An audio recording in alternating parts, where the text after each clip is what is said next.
Mesdames,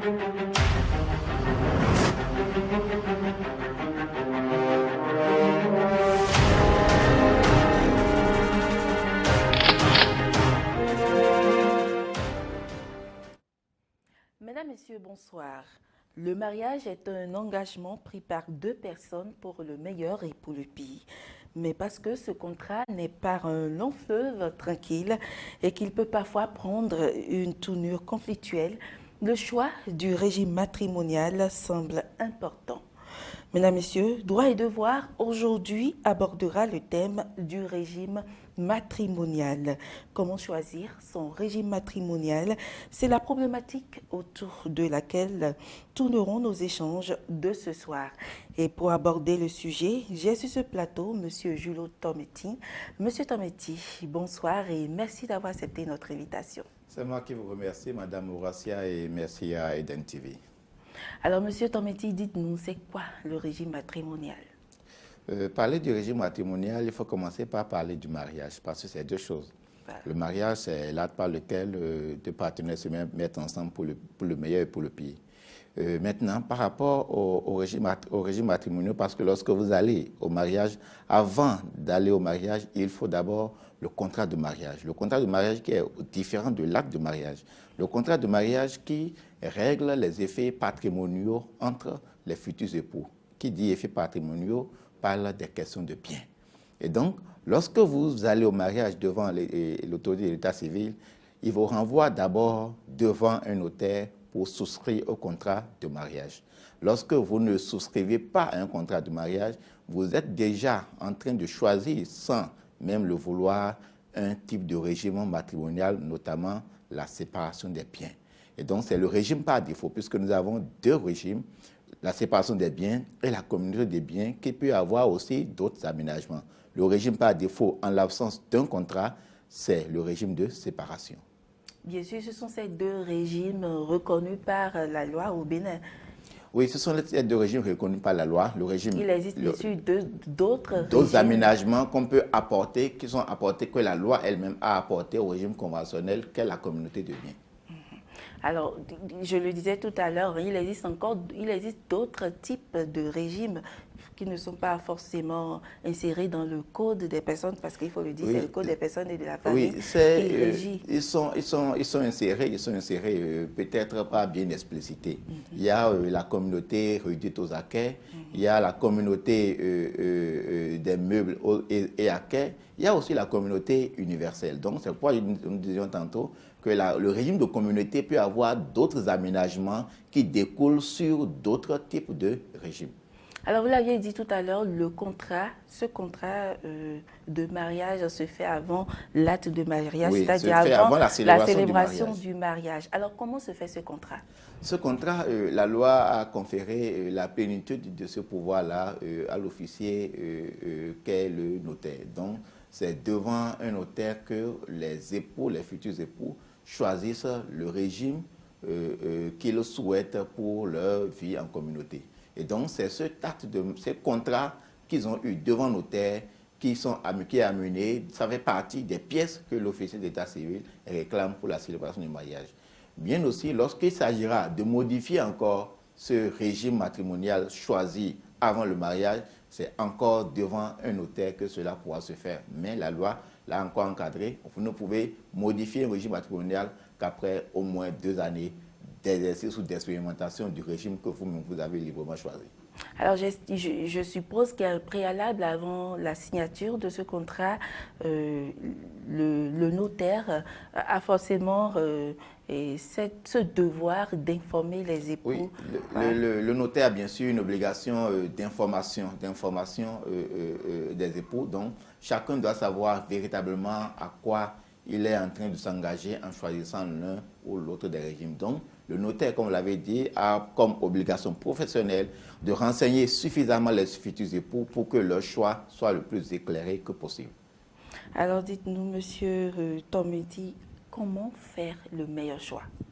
Comment faire le meilleur choix? Il n'y a pas de... Le meilleur choix se fait d'abord en tenant compte des convictions personnelles des époux, du degré de sentiment qu'ils ont les uns pour les autres, et l'analyse sociologique que les deux auront pu faire. C'est-à-dire quoi? En tenant compte d'eux-mêmes, en tenant compte de leur vie antérieure, de leurs enfants éventuels, les enfants déjà nés et à venir, et aussi de leur famille. Parce que le choix de l'un ou l'autre de ces régimes implique beaucoup de connaissances, beaucoup de conséquences dans la vie du couple et même au-delà, après la décision du mariage, donc au niveau des enfants, de la famille, et même les simples créanciers, si l'un ou l'autre a des relations commerciales avec les uns et des autres, ou bien a des engagements financiers, cela a aussi d'impact sur même les créanciers ou les débiteurs de couple en question. Donc, ce n'est pas qu'une question entre les deux conjoints, mais c'est aussi une question qui affecte beaucoup de personnes autour d'eux dans leur vie. Alors, vous aviez dit tout à l'heure dans vos propos, le couple a aussi le choix de revenir sur sa décision, même avant la célébration du mariage. Non, pas avant la célébration du mariage, parce que avant la célébration du mariage, vous avez le contrat de mariage précède juste la célébration.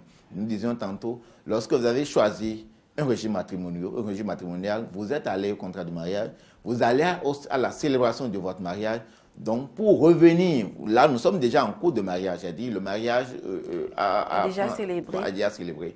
Pour changer, peut-être que les uns et les autres, peut-être au cours du mariage, ont découvert que, bon, peut-être ils n'ont pas fait des choix conséquents à leur nature ou bien aux réalités qu'ils vivent et qu'ils souhaitent le changer. La loi oblige que ce contrat qui est pris fasse d'abord au minimum 2 ans avant que l'on n'envisage une quelconque modification. Et cette modification n'a pas des effets? Cette modification a des effets notamment au regard des époux et aussi au regard des tiers. Parce que j'estime, je prends l'exemple d'un couple qui a choisi au départ la séparation des biens et en cours de route décide de changer et de transformer ce régime en régime de communauté de biens. Est-ce qu'il n'y avait pas déjà le premier choix avait déjà ses effets? Oui, bien sûr. En cours de route. Tous les actes pris jusque-là demeurent valables. Et à partir du moment de la modification ou du changement, il y a les mesures de publicité que la loi a prévues, les mesures d'information. Donc, cette modification, par exemple, la loi dit que ça ne peut être opposé au tiers qu'après minimum 3 mois. Ça veut dire que c'est comme si les époux disposent de 3 mois pour communiquer cette modification à tous ceux qui peuvent avoir intérêt, sinon ils ne pourront pas les leur opposer. Donc, la modification ne devient opposable au tiers qu'à l'expiration du délai de 3 mois et bien sûr, avec aussi la mise en œuvre des éléments ou bien les moyens de publicité nécessaires pour les faire connaître. Alors, vous avez dit tout à l'heure que le couple peut ne pas opérer un choix avant d'aller au mariage et que c'est le régime de séparation de biens qui leur est imposé. En n'opérant pas le choix, on a fait un choix de fait, puisque le régime de droit commun au Bénin, ça varie d'un pays à un autre. L'option que le législateur béninois a fait, c'est l'option en faveur de la séparation des biens. Donc, lorsque vous n'avez pas choisi du tout, lorsque vous n'avez pas de contrat de mariage, vous êtes supposé être dans le régime de séparation des biens. Alors, M. Tometi, nous allons aborder les avantages et les inconvénients de ces différents choix. Mais avant d'aborder cet aspect de la question, je vous invite à suivre cet élément. Ce sont des citoyens qui ont bien voulu nous confier leur choix en matière de régime matrimonial. Je préfère pour le bien commun. D'accord. Oui. Et pourquoi? Parce que j'aspire être marié bientôt.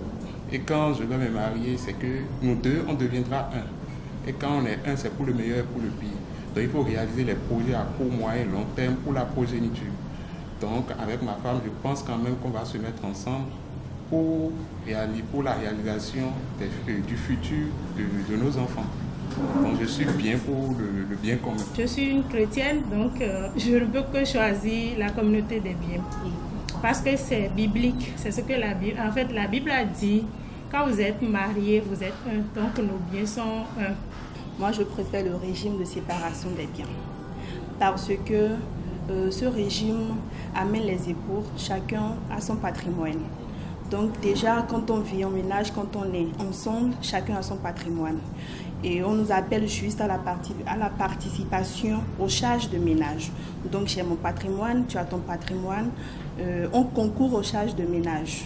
Donc ça évite pour la plupart du temps certaines querelles, beaucoup de choses inutiles. Voilà. La petite expérience que j'ai me permet de dire que séparation des biens est mieux. On gère, chacun gère. Nous vivons ensemble, mais les biens que nous avons, que nous possédons, les biens sont gérés. Bien sûr que ce soit des biens individuels, nous les gérons ensemble. Ça ne veut pas dire qu'on ne se fait pas confiance. On se fait confiance et on arrête de commun accord cette méthode de gestion de nos biens.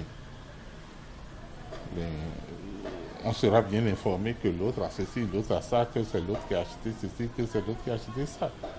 Mais nous les gérons ensemble. Nous ne pouvons pas vivre ensemble et puis dire que nous ne pouvons pas nous impliquer dans la gestion des biens de l'autre ou bien de l'un ou bien de l'autre. Alors, M. Tomiti, votre avis par rapport à cet élément? Non, vous savez, comme vous l'avez constaté, les avis sont partagés. On voit les considérations sociologiques, on voit aussi les questions de beaucoup plus de générations aussi. Et pour dire plus précisément, le choix d'un régime matrimonial doit se faire toujours en considérant quels sont les avantages, quels sont les inconvénients, en prenant en compte les réalités que chacun vit ou qu'il pourrait être amené à vivre selon les circonstances. Déjà, il faut dire par rapport à la séparation des biens, nous allons noter quelques avantages avant d'aller aux inconvénients.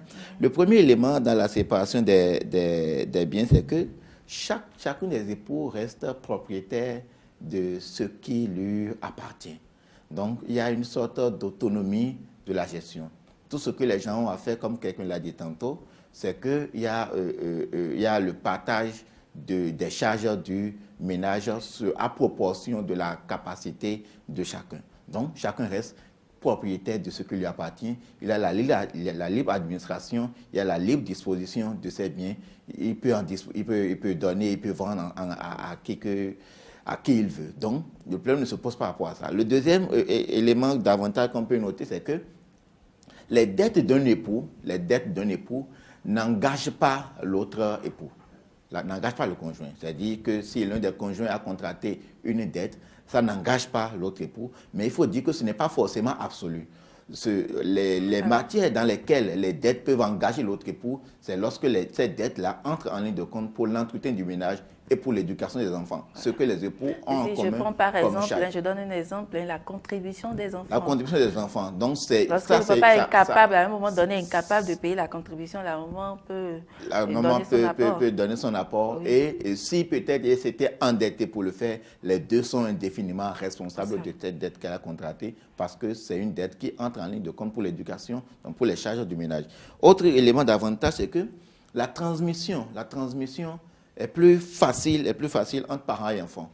Lorsque je veux transmettre une partie de mon patrimoine, un bien, à un enfant, à moi, ça se passe beaucoup plus facilement que lorsque je suis en communauté, par exemple. Et donc, c'est l'un des éléments essentiels sur lesquels il faut mettre Comment vous allez mieux nous expliquer pour que les téléspectateurs puissent Voilà. comprendre. Nous sommes beaucoup plus dans un environnement où il y a des familles recomposées, ainsi de suite. Oui. Voilà, moi j'ai déjà un enfant, je me mets en couple avec quelqu'un d'autre, je suis en séparation des biens. Il m'est plus facile de donner un de mes biens à mon enfant. Le problème ne se pose pas. Ce qui n'est pas le cas lorsque je suis en communauté, parce que lorsque je suis en communauté, il faut forcément que je requière l'avis ou l'approbation de mon autre conjoint. Donc, la transmission de biens entre vivres se passe beaucoup plus facilement lorsque l'on est en séparation, en régime de séparation des biens. Donc, comme on l'a dit tantôt, c'est mon bien et donc je peux le donner à qui je veux. Je peux faire des dates de distribution sur lesquelles je veux, à qui je veux. Donc, le problème ne se pose pas. Et cela m'inspire cette question, puisqu'on parle de partage de biens en matière de succession.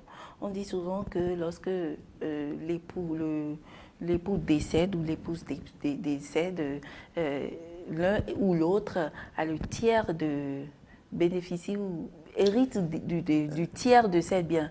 En cas de séparation de biens, comment est-ce que ça se passe? Oui, et c'est justement lorsque nous sommes en séparation de biens que cela se passe. Et c'est l'un des inconvénients de la séparation de biens. Peut-être y revenir, parce que on peut en parler directement, parce que nous sommes déjà dedans. Lorsqu'il n'y a pas de régime matrimonial, c'est-à-dire lorsque nous sommes en séparation de biens, ou bien lorsqu'il n'y a pas même du tout mariage, lorsque l'un des époux décède avant le partage, la femme mariée a droit à 25% de la masse partageable, donc du quart du patrimoine du conjoint décédé. Donc l'un des conjoints dit la femme ou l'homme, le conjoint survivant hérite du quart. Lorsque ils sont en séparation de biens. Lorsque nous sommes en séparation de biens et lorsque ils ont des enfants, bien lorsque l'époux défunt a des enfants. S'il n'a pas d'enfants, elle hérite de la moitié, de la moitié, donc 50%, et les collatéraux et ascendants prennent, les ascendants et les collatéraux prennent le reste. Et donc, c'est l'un des éléments essentiels sur lesquels il faut mettre l'accent. L'autre chose, c'est que... Même moi, je voudrais savoir, est-ce que c'est pas un peu injuste, vous partez sur un régime de séparation de biens et quand l'autre décède, vous bénéficiez de ces biens? Oui, vous avez partagé. Normalement, ces biens devaient revenir aux enfants. Vous avez partagé. Comment dire, je m'étonne que Mme Horatia dise ça, parce que c'est dans un environnement... Je suis la porte-parole peut-être de plusieurs téléspectateurs. Voilà, oui, bien sûr. En fait, cet aménagement a été fait pour préserver l'intérêt de la femme, beaucoup plus de la femme. Parce que généralement, nous savons que nous sommes dans un environnement, c'est vrai que peut-être la tendance est autre chose maintenant, que nous savons que l'époux est généralement... plus assis financièrement, a beaucoup plus de capacités financières. Une femme qui a passé toute sa vie avec un homme, peut-être qu'elle-même, n'a même pas de biens, parce que généralement c'est l'homme qui travaille. À la fin, au décès de cet homme-là, il ne faut pas qu'elle reste sans rien. Donc avant que les enfants ne partagent, il faut qu'elle ait quelque chose. Donc la loi lui réserve 25% de la part du conjoint défend. Parce que ne l'oubliez pas, vous avez partagé toute une vie avec l'autre, ce n'est pas rien. Et vous êtes généralement, le conjoint est celui généralement qui est aux soins, qui est au chevet, qui est tout pour l'individu avant qu'il ne cesse. C'est pourquoi la loi même a prévu. La loi a mis l'enfant au cœur de toute chose. C'est pourquoi elle a dit 25% pour la femme et les enfants sont 15%. À ce moment-là, donc, on ne voit même plus les ascendants. Mais quand il n'y a pas d'enfants, quand il n'y a pas d'enfants, la masse de la femme augmente, ça va à 50%. Et la famille, notamment les ascendants, je me demande si cela ne crée pas, lorsque la famille est informée du régime sous lequel le mariage est célébré, est-ce que cela ne crée pas, du point de vue social, des ennuis entre la femme et sa belle-famille? Non, c'est même très avantageux pour la belle-famille, parce que lorsque nous sommes en communauté de biens, c'est tout autre chose. Lorsque nous sommes en communauté de biens, c'est carrément pire. Je peux dire. On va y revenir. Quand on est du côté de la famille, lorsque nous sommes en communauté de biens et que l'un des époux décède, il n'y a pas de partage. Il n'y a pas de partage. L'époux survivant recueille tout.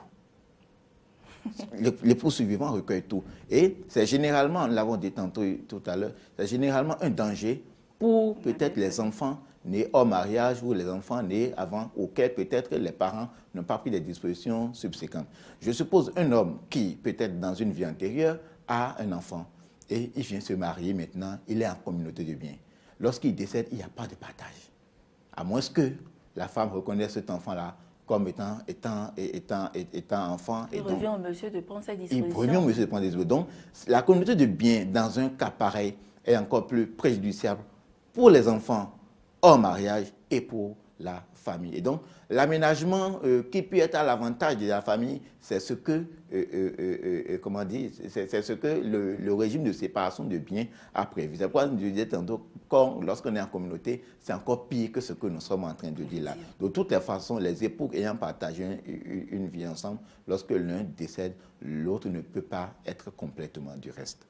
Autre inconvénient ou autre avantage? Autre inconvénient du régime de la séparation des biens, En cas de divorce, généralement, les fonds placés peut-être dans un compte en commun sont difficiles à répartir.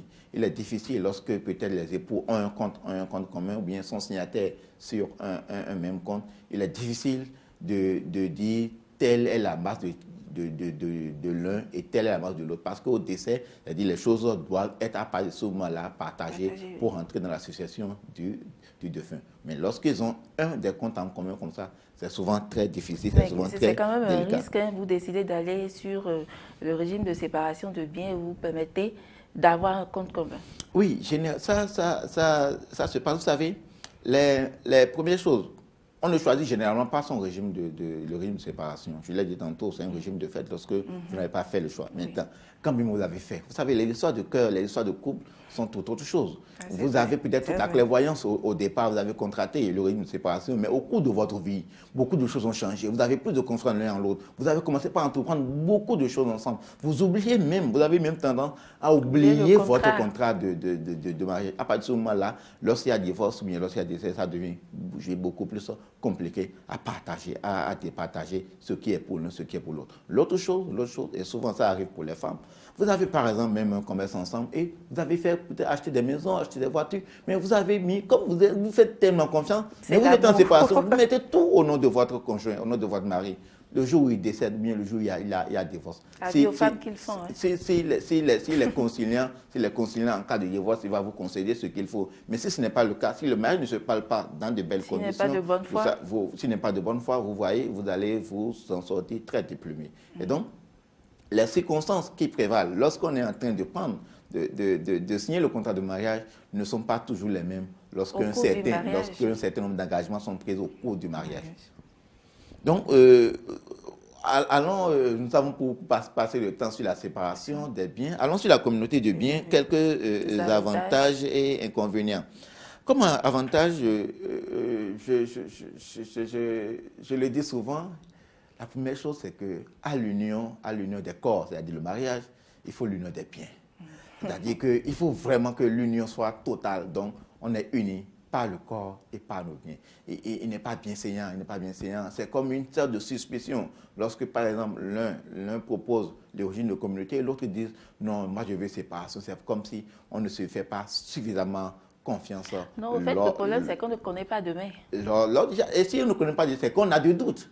On a des doutes. On dit on se marie pour le meilleur et le pire. Donc quand on dit le meilleur et le pire, c'est le meilleur dans la vie et le meilleur aussi pour les biens. Donc on ne veut pas pour préserver ses biens parce qu'on ne sait pas ce que demain elle va donner. Donc c'est beaucoup plus encore un grain de confiance que la communauté de biens amène dans le couple. Les gens se font beaucoup plus confiance. Deuxième élément qu'on peut noter, les époux dans leurs activités professionnelles, en termes d'avantages, les risques, lorsque vous avez un conjoint, dont les risques financiers qu'il prend dans son environnement professionnel sont élevés, il faut éviter d'aller à la communauté des biens. Parce que la famille, le ménage se trouverait, très affecté si éventuellement les engagements financiers prennent une certaine proportion ou les créanciers vont peut-être se rejaillir sur les biens de la communauté. Parce que, souvenez-vous, en communauté, c'est communauté de biens, communauté de dettes. Donc les engagements financiers que l'autre prend, l'un prend, engage foncièrement l'autre. C'est pourquoi en matière commerciale, on dit il est interdit deux époux ne peuvent pas participer à un commerce, à une société où ils sont indéfiniment et solidairement responsables. C'est-à-dire s'il doit participer à une société, à la conduite d'une société, il faut que les engagements qu'ils prennent s'arrêtent aux apports qu'ils ont pu faire. Ça ne doit pas dépasser le cadre de l'apport. Parce que si ça dépassait, ça va rentrer dans le patrimoine des époux qui pourrait véritablement affecter le ménage. Donc, c'est en fait des aménagements qui permettent de sauvegarder quelque peu l'intérêt du couple. C'est-à-dire, il ne faut pas que tous deux nous toignent. De sorte que lorsque l'un des époux en communauté veut prendre un engagement financier d'une certaine proportion, il a l'obligation aussi de recueillir l'avis de l'autre conjoint. Vice-versa, aussi bien pour la femme que l'homme.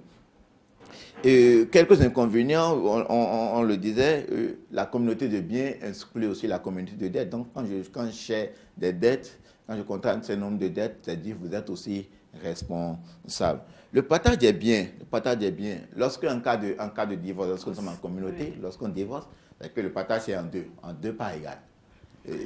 Comment identifier les biens? Parce que c'est sûr, au cours du mariage, il y a des biens, il y a des donations, il y a l'héritage. Peut-être que l'un des époux a eu d'un parent ou d'un autre. Voilà. Comment identifier ces biens?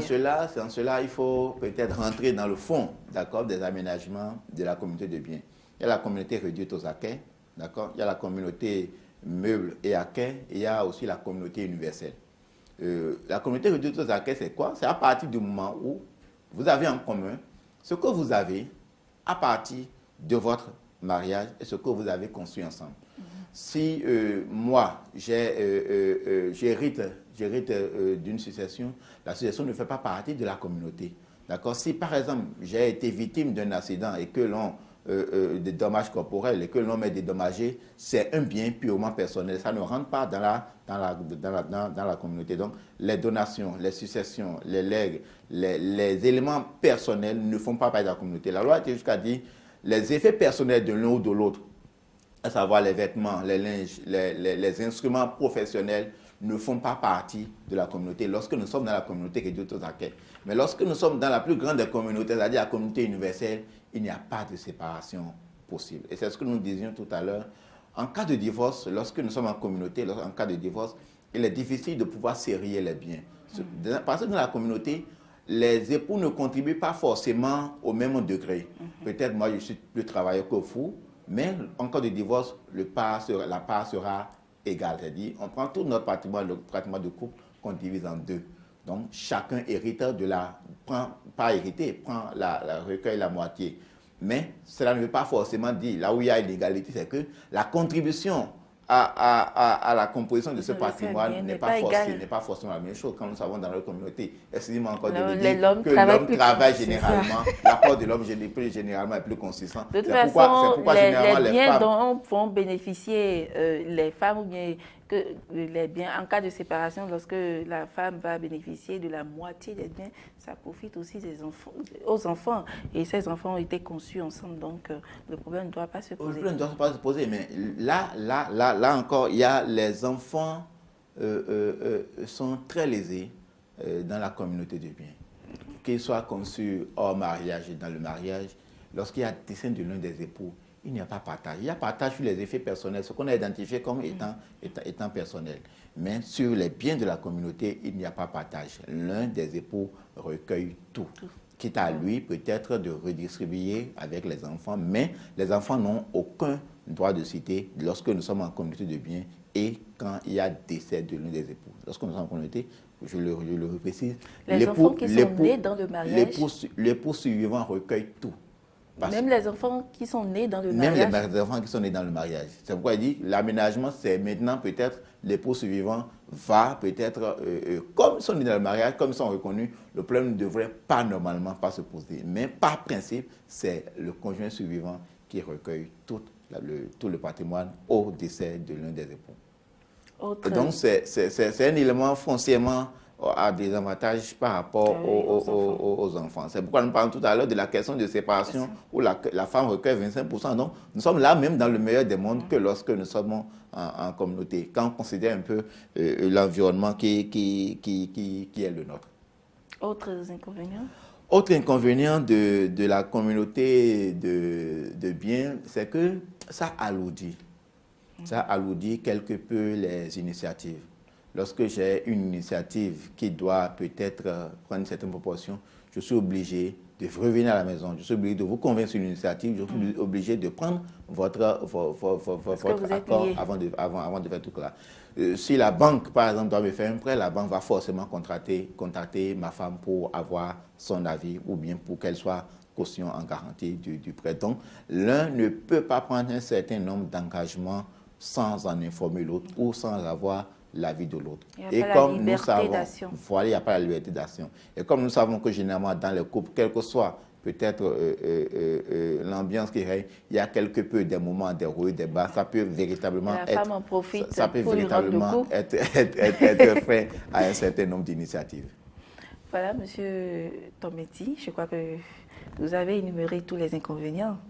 Oui, on ne finira jamais de l'énoncer. Bon, la réflexion ou l'expérience, de la chose révéleront forcément d'autres éléments. Donc, ce que nous avons énuméré n'est pas exhaustif. Donc, ça reste à la réflexion. Ça pourra continuer. Vous avez quand même dit l'essentiel. Votre mot de fin, nous sommes au thème de cette émission. Notre mot de fin, je l'ai déjà dit dans le truc là. Moi, personnellement, je suis pour la communauté des biens. C'est pourquoi le principe du mariage. Vous avez pris des risques, hein? À l'union des corps, doit s'associer l'union des biens. Parce que ça crée beaucoup plus de confiance dans le couple. Monsieur Julio Tometi, merci d'être venu sur ce plateau. Mesdames, Messieurs, nous sommes à la fin de ce numéro de votre émission Droit et Devoir. Nous avons parlé aujourd'hui du choix du régime matrimonial et de ses implications. On espère que cette émission aura édifié les futurs mariés. C'est notre objectif en tout cas. Merci de nous avoir suivis et à très bientôt. Thank